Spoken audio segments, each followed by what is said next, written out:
Beach Road got the shop sell all kind of thing one so Beach Road not the beach but the Beach Road. They sell the construction shoe. Why you talk like that like your old woman you collect CPF already is it?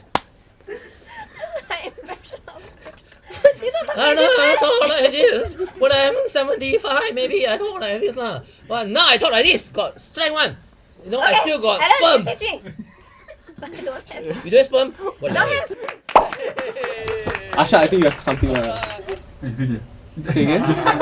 No, I think maybe a question is like for Mr. Gurmit. Okay.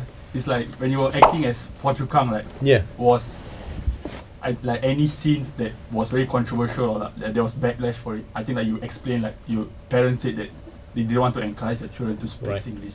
So were there like any other similar incidents? No, I mean as a whole, the show was well received except for the Singlish bit. In the first season, we say all the las and the mares and all that, and then it became an issue with some of the viewers. And to be clear, I'm an advocate for Singlish. I think Singlish is a very true representation of what Singapore Our is. culture, right? Our culture, Yeah. right? Our forefathers from the India, from China, from Malaysia, all came here, and then in order to communicate with 4 different races, cultures, and all that, we had Singlish birthed, and I think it's beautiful. So for me, Singlish is not a problem, but that was an issue for some people who watched the show. And in second season, we had the first episode where PCK went for best class, and What's the best class? best class is best English something training class, whatever. Oh, okay. It's actually a proper class Okay, for okay. people to upgrade their English and get better pay and what have you. And so we sort of made it look like he had gone and got a certificate, he finished it, and then Like today, like today, yeah, today it's so surreal. 25 years later, he's still getting a certificate. And then we did that. So we had to find a reason to cut all the las and the mares and everything. But he still kept his flavor because the way a Singaporean would speak has its own Yeah, unique yeah. intonation.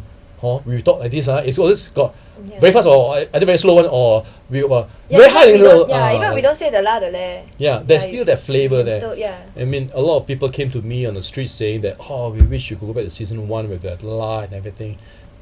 But they still appreciated the show and support the show. So, yeah. Thank you. It's like minister forum. Yes, For like, yeah. I won't take umbrage. I got my umbrella by umbrage. Okay, and maybe we have one question for Mr. Natalie. Anybody wanna? Okay, Ernie. Ernie is, by the way, is a musician. No, No, he's not. What do you He's, play? he's. Really. But why is he saying no? But I play very casually. He's a not- modest not guy. serious. I play very formally. I wear tuxedo. What do you play? What do you play? No, so, question What do you for- play? for She asked Mr. you, Nat. what do you play? What do you play, Ernie? I play electric guitar. Yeah. Oh, nice. Yes. But like every once in a while, not anything. He's very good. He's Casually. really trying very hard to Yeah. downplay himself. It's like very hard. It's very hard. Like, nobody should know that play instruments. Because I don't want Nobody. people to ask me to play in front of them, then I cannot play. Oh, okay, you're Okay, the. but yeah, so one question for Mr. Net is, a lot of people like to say that in Singapore it's very hard to succeed as like a musician or in fact any kind of like arts career lah. Yeah. So maybe what kind of advice do you have for aspiring artists in Singapore to make it out of this like literate dot? Yeah. I won't deny it's very difficult.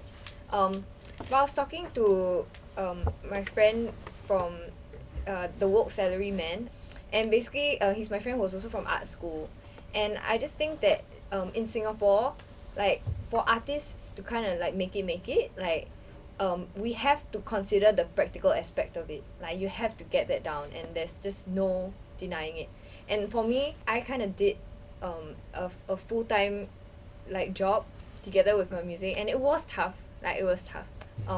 Like I worked like 9 to 6 every single day on weekdays, and then on my off hours or on weekends and stuff, then I'm just doing all my music things. So I didn't have much of a life for, I don't know, for a period of time. And it was tough, right? But I think that was necessary. And I think at the end of the day, you kind of appreciate being able to understand both ends of it. Like not being so, dreamer in that side of you, but you also grow in other ways, like just being a bit more practical and things like that, and you find that balance. And I think even through that you can still be able to find your own success. Yeah. So it's not a lost cause. And personally, like, I'm very passionate about the arts, and I'm very passionate about like music and like comedy, and you know, I make videos and things like that, right? And it's really quite a hustle lah. There's this quote that says, you know, people love what other people are passionate about. Yeah, and I think that's very true. Like, the minute you just stay passionate what you do, right, you'll find people who just gravitate towards your stuff. Yeah. Thank you. Are you gonna quit engineering, Annie? Please tomorrow do. might- I just realized I answered this entire thing as Phua Chu Kang. But What, you didn't talk like a yeah, I know. I great-grandmother? cannot. Very hard very hard. But you gotta recognize though, it's not just peculiar to Singapore. It's all over the world.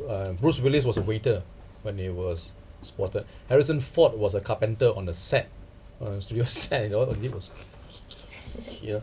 So many of them have paid their dues now. And even after that, if I just expand on that, when you come onto the scene and you find your first gig or your first event or your first TV series or what have you, it doesn't promise success. I think Yeah. I've seen a lot of new blood come into the scene, the industry, thinking that it's a very easy thing. Like, Phua Chu Kang is a half an hour show, I just need to work for half an hour. That's not true. You work 5 days, 5 nights, and you put in your due diligence, you work hard, and maybe then you get a success. You know, so not every show I did was a huge success. Some were complete, I thought, gonna kill my career. But you just work hard, and like you said, if there's passion, you don't find that as work.